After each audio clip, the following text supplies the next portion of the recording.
పోతిన మహేష్పై జనసేన నాయకులు వీర మహిళలు తీవ్రస్థాయిలో మండిపడ్డారు. పొత్తుల్లో భాగంగా ఎమ్మెల్యే టికెట్ ఇవ్వలేకపోతే పవన్ కళ్యాణ్ను విమర్శిస్తావా అంటూ ఆగ్రహం వ్యక్తం చేశారు.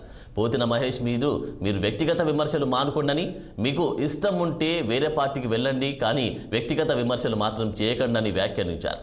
పోతిన మహేష్కు పశ్చిమ సీట్ ఇవ్వాలని తాము కూడా పవన్ కళ్యాణ్ కోరుకుంటున్నామని, కొన్ని అనివార్య కారణాల వల్ల పొత్తులో సీటును బీజేపీకి కేటాయించారని వెల్లడించారు. పార్టీ లైన్లో ఉన్నంతసేపు తాము కూడా సపోర్ట్ చేస్తామని, మీ ఎదుగుదల కోసం వేరే పార్టీకి వెళ్తున్నారు, అది మీ ఇష్టమని జనసేన నాయకులు తెలిపారు. పక్కన మేము కూడా ఉన్నాం. ఆయనప్పుడు మాకు ఇన్ఛార్జ్, అది కేవలం పవన్ కళ్యాణ్ గారి వల్లే మేము ఆయనకు ఆ స్థానాన్ని కల్పించాం. అది గమనించాలి అందరూ. అతను వ్యక్తిగతంగా అతని ఎదుగుదల కోరుకుంటాం, అతని ఇష్టం. అది అతను మేము ఎవరో మాట్లాడాల్సిన విషయం కాదు. కానీ వ్యక్తిగత విమర్శలు చేస్తే మాత్రం మేము కూడా స్పందిస్తాం, మీ గురించి మేము మాట్లాడతాం.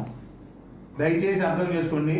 మీ ఎదుగుదల మీ ఇష్టం. అది మీకు మేము నచ్చకపోతే మీరు వెళ్ళిపోండి. మీ